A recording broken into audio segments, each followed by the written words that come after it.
사무엘하 9장 6절로 8절입니다. 받들어 읽습니다. 사울의 손자여 요나단의 아들인 무피보셋이 다윗에게 나와 그의 얼굴을 대고 엎드려 경의를 표하더라. 다윗이 말하기를 무피보셋아 하니 그가 대답하기를 보소서 왕의 종이니이다 하더라. 그러자 다윗이 그에게 말하기를 두려워 말라. 내가 네 아버지 요나단을 인하여 너에게 반드시 친절을 베풀 것이며 내가 내 조부 사울의 모든 땅을 네게 돌려줄 것이니라. 또 네가 계속해서 내 식탁에서 빵을 먹을지니라 하니 그가 절하며 말하기를 왕의 종이 무엇이기에 왕께서 죽은 개 같은 나를 돌아보시나이까 하더라. 왕이 사울의 종 시바를 불러 그에게 말하기를 8절까지 하도록 하겠습니다. 8절까지. 오늘 이 내용은 정말 주님 앞에 선 우리와 같습니다. 주님 앞에 선 우리와 같죠. 오늘 말씀 제목은 주님으로부터 받은 자비를 베푼 왕입니다. 주님으로부터 받은 자비를 베푼 왕입니다. 다윗 왕은 영원히 통치하실 주 예수 그리스도의 모형이죠. 다윗은 정말 하나님 마음에 맞는 사람이었다고 사무엘상 13장 14절과 사도행전 13장 22절에서 말씀하고 있습니다. 그는 마음을 다해서 하나님께 헌신하였습니다. 그렇죠?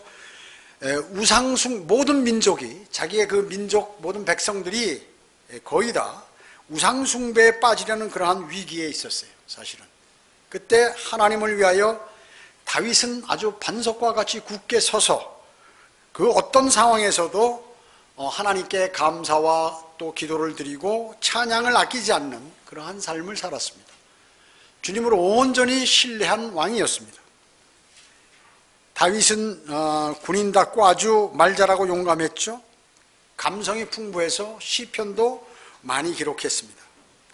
다윗은 왕국을 확립하고 시편을 기록했을 뿐만 아니라 400년간 예루살렘을 빼앗지 못했는데 여보스인들로부터 그 다윗이 예루살렘을 빼앗았죠. 그래서 이제 그 주님의 도성으로 또 그곳으로 이제 수도를 옮기게 되는 것입니다. 하나님께서는 다윗과 언약하셨습니다. 내 집과 내 왕국이 내 앞에서 영원히 서리라. 내 보좌가 영원히 세워지리라. 이렇게 말씀하셨죠. 이것은 즉 앞으로 그 후에 다윗 이후에 탄생할 주 예수 그리스도께서 이 땅에 오셔가지고 그 왕을 통하여, 왕이신 예수 그리스도를 통하여 하나님께서 복 주시고 또 영원히 지속되는 그 왕국을 만드실 것을 말씀하고 계신 것입니다. 건설하시겠다는, 그 왕국을 건설하시겠다는 얘기. 그것이 아직 안 이루어졌습니다. 이것은 이제 곧 우리 시대에 조만간에 이루어질 그러한 내용입니다. 이와 같이 곧 있으면 주님이 우리를 부르시고 우리가 들림 받으며 이 땅에는 7년 대환란이 있고 그 7년이 끝나게 되면 7년이 다 끝나지 않을 수도 있겠죠. 너무나 혹독하기 때문에. 그렇게 되면 바로 천년왕국으로 이제 들어가게 되는 것입니다. 그래서 여러분은 지금 가장 좋은 시대에 살고 계신 것이에요. 죽음을 맛보지 않을 수도 있고 또 같이 주님과 함께 이 땅에 우주여행을 하고 내려와서 아마겟돈 전쟁에 참여하고 천년왕국에서 주님과 함께 천년을 통치할 수 있는, 한 번도 죽지 않고 죽음을 맛보지 않는 그러한 삶을 살 가능성이 많이 있는 분들입니다. 소망을 가지셔야 합니다. 그렇기 때문에. 그래서 하나님께서 이런 약속을 하신 것이죠. 다윗은 사울에게 죽을 고비를 많이 넘겼습니다. 여러 번 피해서 그뿐만 아니라 사울의 아들 이스보셋과 7년간 전쟁을 했죠. 그 다음에 이제 왕으로서 정착하게 된 것입니다. 다윗은 수많은 전쟁에서 승리를 했습니다. 필리스타인, 모압, 아모리, 그리고 에돔, 시리아, 아말렉, 암몬 이런 나라들과 싸워서 이겼죠. 이기고 그들이 이스라엘을 섬기게 되었던 것입니다. 그러나 다윗은 죄를 짓게 되죠. 살인죄와 간음죄를 지게 됩니다. 우리아 장군의 아내를 간음하고 그를 전쟁이 혹독한 곳으로 내보내서 죽도록 만들죠. 율법에 의하면 이 사람은 어떻게 됩니까? 다윗은 돌로 쳐 죽여야 됩니다. 그리고 하나님께서 그에게 벌을 내리셔야 돼요. 당연히. 그러나 주님께서는 주님으로부터 그는 자비를 받았기 때문에 죽지 않고 살아서 왕의 임무를 계속 수행할 수 있게 되었던 것이에요. 이것은 마치 멸망으로 향하는 우리와 같습니다. 그리스도의 보혈로 죄가 많은 저희들이 멸망으로 갈 수밖에 없지만 주님께서 이 땅에 오셔서 십자가에 피 흘려 죽으시고 장사되었다가 부활하심으로 우리가 구속받게 된 거예요. 그분의 보혈로. 지옥에 가야 정답인데 그렇지 않은 것과 견주할 수 있는 것입니다. 그러나 다윗은 밧세바와의 그 간음으로 인해서 하나님께서는 나단 선지자를 통하여 칼이 내 집에 영원히 떠나지 아니하리라 이렇게 말씀을 하셨습니다. 그래서 다윗이 벌을 받아 죽지는 않았지만 그 죄의 흔적은 고스란히 남게 되었다는 것이에요. 그래서 그리스도인도 우리가 자백해서 죄를 용서함 받을 수 있지만 징계를 받지 않을 수 있지만 될 수 있으면 어떻게 해서든지 죄를 짓지 않도록 그렇게 해야 되는 것입니다. 어떻게 됐습니까? 그 딸 타말은 이복 오빠 암논에게 강간을 당했죠. 그러니까 이제 그의 오빠인 압살롬이 그 암놈을 죽여버렸어요. 그 이복 형제끼리 서로 칼부림이 난 거예요, 집에서. 압살롬은 또 어떻게 아버지 다윗을 반영해서 자기가 왕이 되려고 했죠. 그러다가 실패했죠. 그래서 나중에 용서했는데 전쟁터에서 죽어버렸어요. 그뿐만 아니라 밧세바와 간음에서 난 아기가 있는데 그 아이는 난 지 7일 만에 죽어버렸어요. 결국에는 다윗의 입으로 나단 선지자가 다윗에게 얘기했죠. 그 부자가 있는데 여행자가 와서 대접을 해야 되는데 자기 양과 염소들은 엄청 많은데 아까우니까 가난한 사람 한 마리 키우는 어린 양을 잡아다가 자기가 뺏어다가 말이죠. 그걸 그 여행자에게 자기 집에 온 손님에게 대접했. 그러니 그 얘기를 듣고 다윗이 노발대발했죠. 그 자는 죽어야 된다고. 그리고 4배로 갚아야 된다. 4배로 갚아야 된다고 그러는 거예요. 마찬가지로 자기가 그것이 나단 선지자에게 당신이라고 했을 때 다윗은 말이죠. 너 누구 왕에게 그런 소리 하냐고 다른 왕 같으면 그 선지자를 입을 막기 위해서 죽였을 거예요. 그냥 하나님께 울면서 간구를 드렸어요. 그러나 다윗의 입대로 자기 딸은 강간당하고 그 다음에 암논은 또 압살롬 그 다음에 간음에서 난 애기 다 죽어버렸죠. 4배로 정확하게 하나님께서 그것을 해결해 줬어요. 그 사람 입대로. 그러나 하나님께서는 그런 가운데서도 다윗을 사랑하셨고 자비를 그에게 베푸셨습니다. 자, 그러면 자비를 베푼 왕에 관해서 말씀을 나눕니다. 첫 번째, 다윗도 자비를 베풀었습니다. 다윗도 자비를 베풀었습니다. 하나님께서는 사울 왕을 버리시고 다윗이 왕이 될 것을 말씀하셨죠. 이에 사울은 다윗을 여러 번 죽이려고 했습니다. 그러나 사울 왕의 아들 중에 요나단이 있었죠. 이 요나단은 목숨을 걸고 다윗을 자기 생명 아끼듯이 그렇게 사랑했던 것이에요. 그렇기 때문에 다윗이 여러 번 살 수가 있었죠. 잠언 16장 7절에 사람의 행위가 주를 기쁘시게 하고 하면 주께서 그의 사람의 원수들까지도 그와 화목하게 하시느니라. 하나님께서 요나단이라는 그 사람을 거기에 집어넣어 가지고 다윗을 도울 수 있도록 다 이렇게 하신 것이에요. 본문에 나오는 무비보셋은 사울왕의 손자요 바로 이 요나단의 아들인 것입니다. 사울을 생각하면 원수 한 명이라도 남겨놓으면 다음에 무슨 반란이 일어날지 모르는 것이. 그래서 유일하게 사울의 자손 중에서 남은 자가 다 죽이고 자기 그 장군들이 다 죽였죠. 죽이고 나서 남은 사람이 누구냐면 이 무비보셋 한 명이에요. 그래서 이를 죽이면 후손이 다 끊어지는 것이에요. 그러나 그는 생명처럼 사랑했던 자기 친구 요나단의 그 약속, 그것을 생각하면서 그의 아들을 지금 대접하는 것입니다. 많은 사람들이 다윗과 요나단이 동성연애했다고 이렇게 얘기하는 사람이 있어요. 주장하는 사람. 사랑했다고 그러니까 동성연애하는 걸로 그렇게 알고 있어요. 아니죠. 전혀 그렇지 않습니다.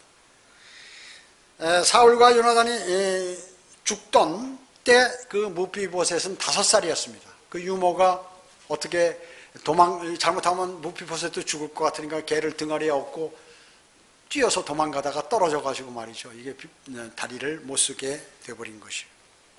부상을 입게 된 것입니다. 그래서 다리를 절게 되었습니다.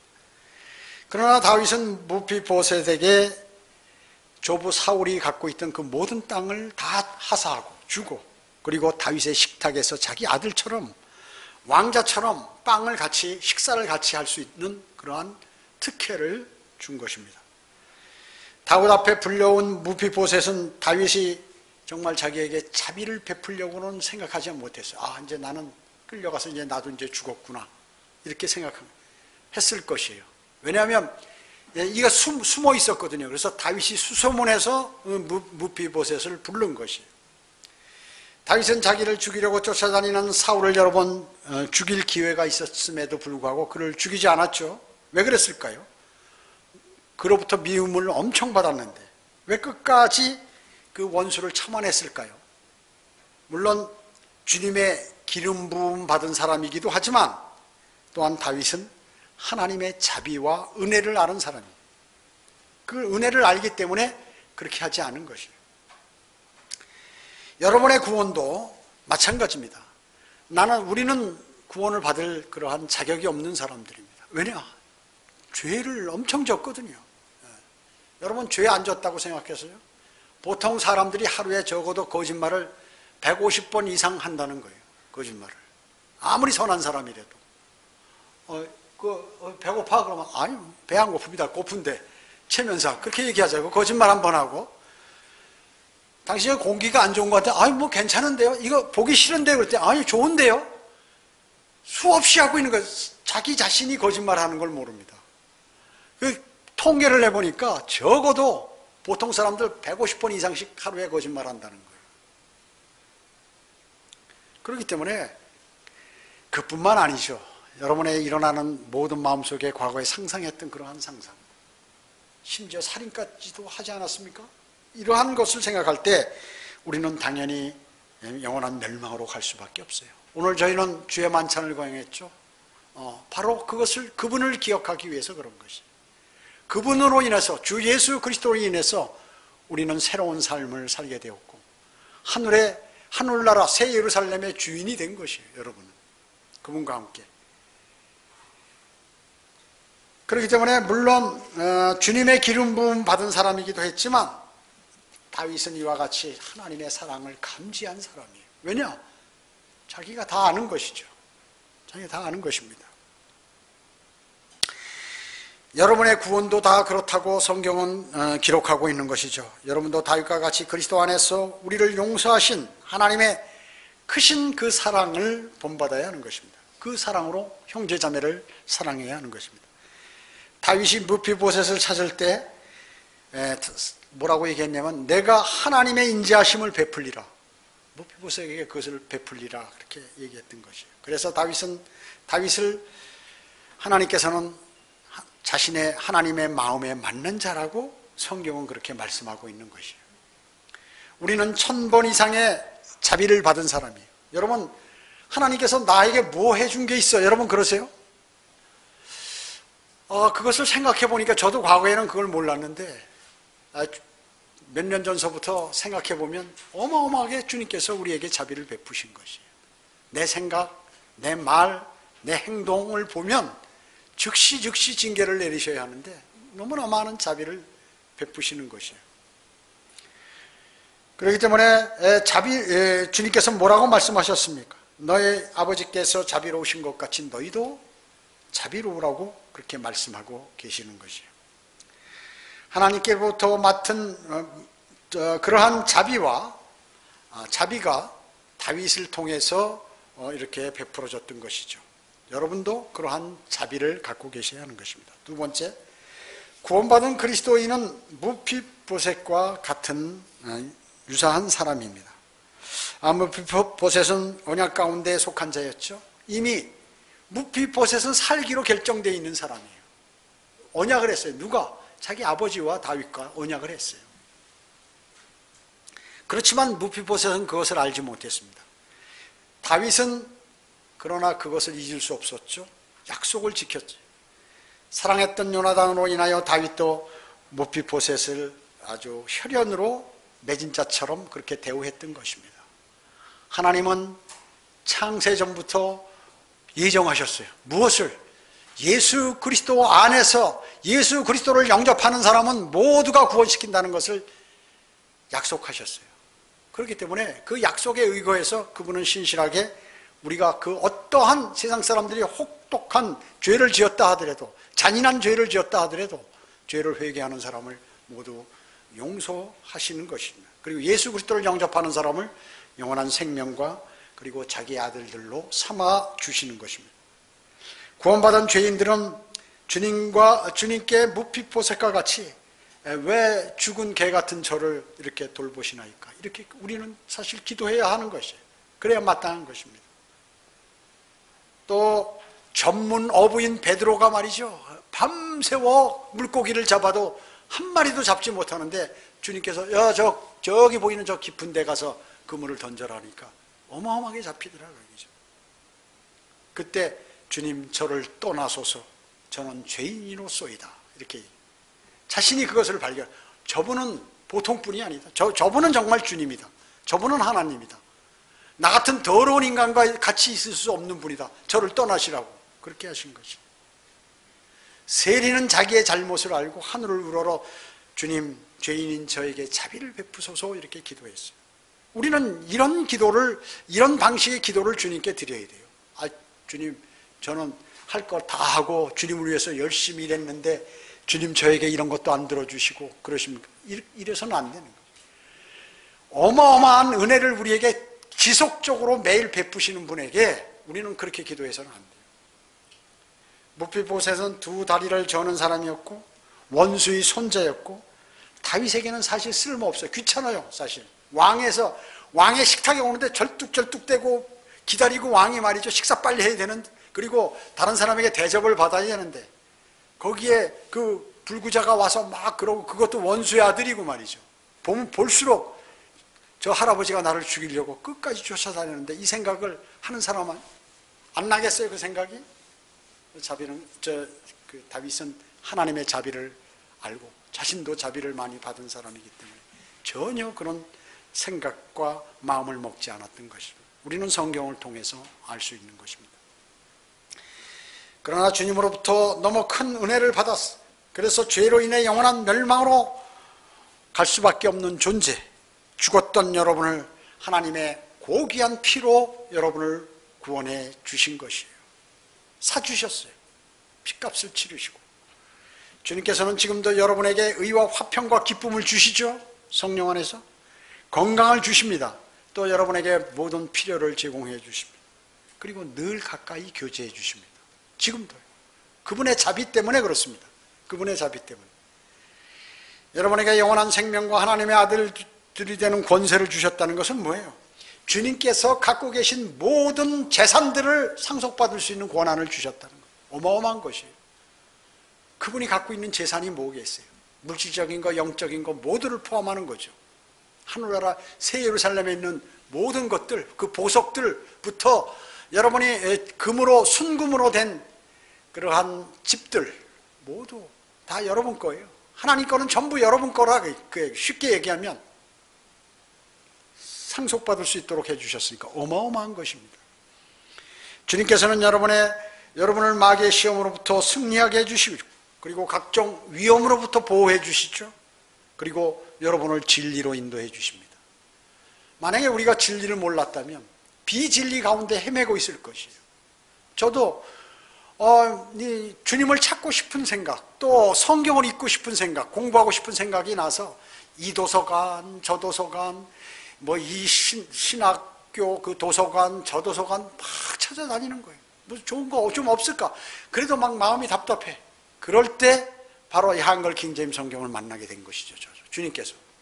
주님께 좀 알려달라고 하고, 신학원을 갈 때도 마찬가지. 제가 어디를 가야겠습니까, 주님?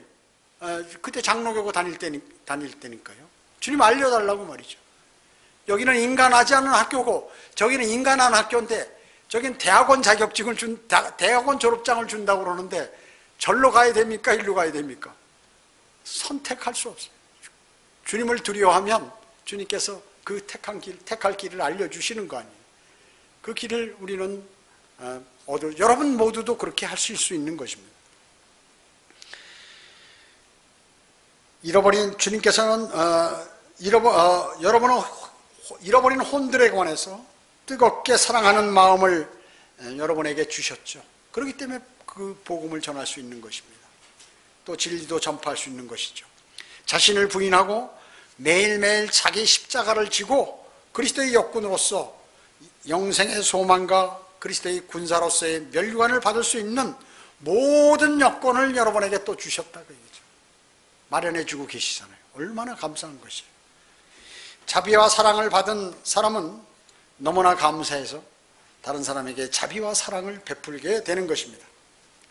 다윗이 바로 그것이, 자기는 모든 그 어려운 전투, 죽음의 길, 계곡, 그런 속에서 주님의 보호하심으로 왕까지 올라가게 되었잖아요.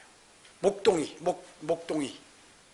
그러니까 이게 주님의 자비가 아니고는 이게 이루어질 수 없다는 것을 그는 아는 거예요. 골리앗과의 싸움, 전투, 싸움, 모든 것을 볼 때 그는 알았던 것이에요. 자기는 벌써 죽어도 몇 번 죽었을 것이거든요. 하나님의 보호하심이 없으면. 사울이 창을 던질 때 조금만 비껴가면 그냥 맞아서 가슴에 맞아서 죽는 거예요. 누가 옆으로 벽에 꽂히게 하셨겠어요? 주님께서 하신 거예요. 여러분이 그런 상황을 보면 이건 다윗만 해당되는 거다. 아닙니다. 여러분에게도 해당이 된다는 것이죠. 총알이 날라오는데 그러잖아요. 복음 전하는 사람, 필라델피아 교회 시대 때 여러분 그런 기록 많이 봤죠? 이름이 바뀌어서 누군지는 정확하진 않아요. 보지 않았으니까. 그 옆에다가 한 번 더 거리 설교하면 그냥 쏴버린다고 있는데 땡겼어요. 자기 손이 날라갔지. 불발돼가지고. 주님께서 그 일들을 하시는 것이에요. 그 화살과 창이 옆으로 빗나가고 말이죠. 아무데나 쏜 화살이 어떻게 날아가가지고 말이죠. 왕의 팍 가슴에 꽂히게 만드시고 하는 분이 누구예요? 하나님이시죠. 하나님은 구름은 하나님의 명령에 따라서 움직이잖아요. 너 이쪽에 가가지고 비 좀 많이 쏟아라. 저놈들 못 되는데 홍수를 내라. 이쪽에는 착하고 주님을 사랑하고 이런 사람들이 많으니까 가서 적절하게 비를 내려서 이 채소들이 잘 자라도록 만들어라. 주님이 명령하시는 것이에요. 그렇기 때문에 우리는 주님의 은혜를 저버린 사람이 되어서는 안 되는 것입니다. 세 번째, 자비와 사랑을 받은 여러분은 그러면 어떻게 해야 합니까? 그리스도인은 구원 받은 후에도 마찬가지. 우리는 구원은 받았지만 무피보셋과 같이 다리를 절고 있는 사람이에요. 다윗이 아무리 그 무피보셋을 반겨맞았지만 그 다리 저는 거는 고칠 수 없잖아요. 마찬가지입니다. 우리도 역시 다리를 절고 있는 그런 변함없이 그러한 사람입니다. 죄가 아직 우리 남아있죠. 부지불식간에 죄를 짓고 있죠. 그렇습니다. 그러나 이제는 전에 가지지 못했던 새 생명을 가졌죠. 새 성품을 갖게 되었습니다. 여러분은. 그렇기 때문에 성령님이 여러분 안에 계시다는 것을 여러분은 절대로 잊어서는 안 돼요. 하나님께서 영으로 내 안에 들어와 계신다. 그리고 나를 도우신다는 사실을 잊어서는 안 되는 것입니다. 여러분이 발들을 식탁 밑에 딱 이렇게 놓고서 여러분 앞에 베풀어 놓은 그러한 식탁에 하나님의 은혜의 풍성함이, 그 풍성함을 여러분들이 모두 받으셔야 돼요. 받으셔야 됩니다. 여러분 안에 과거에 갖고 있던 세상적인 그러한 모든 것들, 육신적인 것, 더러운 것, 이런 것들에 관해서는 이제 종지부를 찍어야 합니다. 그리고 그 옛사람이 꼼짝 못하도록 여러분이 만드셔야 돼요. 그것은 내 안에 계신 성령님을 통하여 여러분이 힘을 얻어야 그렇게 할 수 있는 것이에요. 그럴 때 주님과의 교제가 조용히 이루어지는 것이에요. 그러지 않고는 교회만 출석한다고 해서 주님하고 교제가 원활하게 이루어지는 것이 아니에요. 우리의 옛사람들을 완전히 묻어버리고 그거는 죽일 수는 없어요. 이 안에 그냥 있는 거죠. 이게 살아 움직이면 안 된다 그 얘기입니다.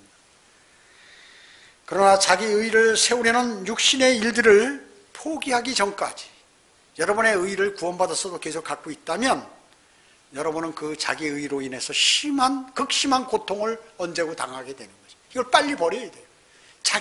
내가 의롭고 내 고집스러운 그러한 모든 것들을 다 버려야 돼요. 그리고 그렇게 되면 믿음 생활이 순탄하게 되는 것입니다. 순탄하게 되는 것이에요. 그렇지 않으면 어려운 문제들이 발생하게 되는 것입니다. 제가 펜사콜레에 가서 그 로크만 목사님 뵀을 때 로크만 목사님이 이렇게 그림 설교를 하시는데 그 쌍발기하고 제트기하고 두 개를 그려놓으시면서 이왕이면 제트기를 탑승해라. 쌍발기는 말이죠. 이게 구름 밑에서 프로펠러로 붕붕 가다 보면 말이죠. 번개 맞고 비 맞고 잘못하면 엔진이 꺼지고 하는데 이 높게 올라간 그 제트기는 말이죠. 제트기를 타면 그냥 가만히 있어도 이렇게 믿음 생활이 되는 것과 마찬가지로 믿음 생활을 그렇게 하라고 이렇게 설교를 하시더라고요. 참 좋은 예인 것이에요. 여러분도 그렇게 하셔야 됩니다. 자기 의를 버려버리고 하나님의 의를 받은 사람답게 사셔야 합니다. 그래서 여러분은 정말 고린도후서 15장 5절을 고백할 수 있어야 합니다. 그가 모든 사람을 위하여 죽으신 것은 산자들이 이제부터는 더 이상 자신들을 위하여 살지 않고 자기들을 위하여 죽었다가 다시 살아나신 그분을 위하여 살게 하려는 것이라. 이 말씀이 그대로 여러분에게 적용되어야 되고 이것을 실천하셔야 하는 것입니다. 여러분 어떻습니까? 주님을 위하여 산다는 것은 말이죠. 여러분에게 앞으로 영원한 삶 속에서 가장 좋은 환경을 여러분에게 주시겠다는 것이에요. 그리고 가장 훌륭한 자격을 주시기 위한 또 하나의 하나님의 자비예요. 그래서 주님을 위해 산다는 것은 대단히 중요한 거예요. 나에게 유익이에요. 현재 육신적인 눈으로 보면 손해나고 힘들고 어려울 것 같지만 하나님 입장이나 내 종국에 가서는 그것이 내 삶에 있어서 가장 큰 하나님의 또 하나의 자비였다는 것을 알게 되는 날이 오게 된다는 것입니다. 그러기 위해서는 여러분 어떤 자세로 여생을 살아야 합니까? 제가 많이 있지만 또 그 유명한 목사님들이 한 그 얘기와 같이 겸해서 몇 가지를 말씀드리려고 하는 것이에요. 10가지를 말씀드립니다. 그리스도인이라면 최소한 고난을 견뎌야 돼요. 고난이 없으면 주님을 위해서 아무런 고난도 안 받으면 면류관 절대 없다고 얘기죠. 두 번째는 믿음의 선한 싸움을 싸우라고 성경은 말씀하죠. 디모데전서 6장 12절에서 믿음의 선한 싸움이 뭐예요? 규칙대로 싸우는 것이죠. 왜 영적 악과 싸움이기 때문에 자기의 생각, 자기가 머리를 써가지고 싸우는 그거 갖고는 안 된다 그 얘기예요. 안 된다는 것이에요. 그 다음에 세 번째는 현재 가진 것들로 만족하라. 전부 명령입니다. 하나님의 뜻이고요.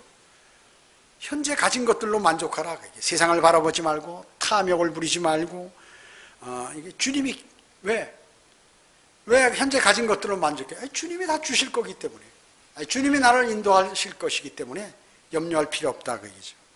네 번째는 경건하게 살라. 죄로부터 떠나라 그 얘기죠. 죄로부터 경건하게 살라. 다섯 번째는 항상 기뻐하고 쉬지 말고 기도하며 모든 일에 감사하라. 하나님의 명령입니다. 데살로니가전서 5장 17절이죠. 세상에 빛이 되라. 여섯 번째는. 일곱 번째는 위에 있는 것들에 마음을 두라. 위에 있는 것들. 우리의 본향은 하늘나라죠. 세상에 마음을 두지 말고 위에 있는 하늘나라에 있는 데 마음을 두라 그 얘기죠. 여덟 번째는 주님을 두려워하고 사랑하며 순종하고 그분을 섬기라 하는 것입니다. 신명기 10장 12절의 말씀이에요. 바로 주님을 두려워하고 사랑하며 순종하고 섬겨야 된다 그 얘기죠. 아홉 번째는 복음과 진리를 전파하고 주님의 일을 넘치게 하라. 그냥 조금만 하고 하는 게 넘치게 과도할 정도로 좀 하라. 열 번째는 주님의 다시 오심을 사모하라. 이렇게 성경은 말씀하고 있습니다. 우리는 그리스도인이 이제 앞으로 삶의 자세는 이러한 삶의 자세를 갖고 살아셔야 하는 것입니다. 오늘 말씀 속에서 다윗을 통하여 그가 어려운 상황 속에서도 약속을 신실하게 지키며 무비보셋에게 자비와 사랑을 베푸는 것을 우리는 보았습니다. 마찬가지로 우리는 자비와 사랑을 느꼈기 때문에 그 사랑을 자비와 사랑을 견지한 사람으로서 그런 것들을 나눠주어야 합니다.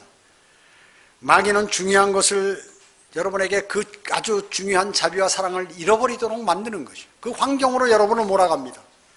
그것을 아시고 거기서부터 탈피해야 하는 것이죠. 주님과의 풍성한 교제, 그리고 진리 위에 우뚝 선 그리스도의 군사로서의 삶, 그런 삶을 사는 것이 필요합니다.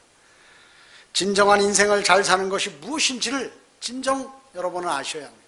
그 현명한 사람이 되어야 돼요. 주님은 모든 것을 다 하실 수 있고 모든 것을 다 알고 계십니다. 세상과 죄와 마귀와의 영적 전쟁에서 여러분은 믿음의 선한 싸움을 싸우시고 주님 오실 날 그분을 반갑게 맞이하는 것이 인생의 가장 복된 생활이라는 것을 오늘 다시 한번 마음속에 새기시기를 원하는 것입니다. 기도드립니다. 우리의 모든 생을 관장하고 계시는 위대하신 아버지 하나님을 찬양합니다. 다윗은 하나님의 마음이 어떤지를 진정한 사람이었습니다. 그래서 하나님께서는 그를 자신의 마음과 맞는 사람이라고 이렇게 말씀하셨습니다. 그랬을 때 그는 설사 죄를 지었을 때 즉시 자백하면 이미 그리스도의 보혈이 이루어지지 않았음에도 불구하고 하나님은 그를 용서하시고 그를 하나님의 사람으로 대우하시고 계속해서 그를 칭송하시고 그를 선한 길로 인도하셨습니다. 그 자비를 받은 다윗이 원수의 손자인 무비보셋을 요나단과 언약한 대로 그대로 수행했던 것을 우리는 하나님의 말씀을 통하여 오늘날 다시 한번 기억하게 되었습니다. 저희는 주님으로부터 너무나 큰 자비, 또 많은 자비를 받았습니다. 또 현재 받고 있습니다. 미래에도 받을 것입니다. 그러니 저희는 그 자비를 받은 사람답게 이 세상을 살아가는 것이 도리라고 생각합니다. 저희를 도와주시고 하늘나라와 또 주님을 바라보는 그러한 삶으로 저희를 인도해 주시기 원합니다. 오후 예배와 교제 시간 모두를 주님께 의탁하오며 다시 오셔서 저희를 데려가실 주 예수 그리스도의 이름으로 기도드립니다. 아멘.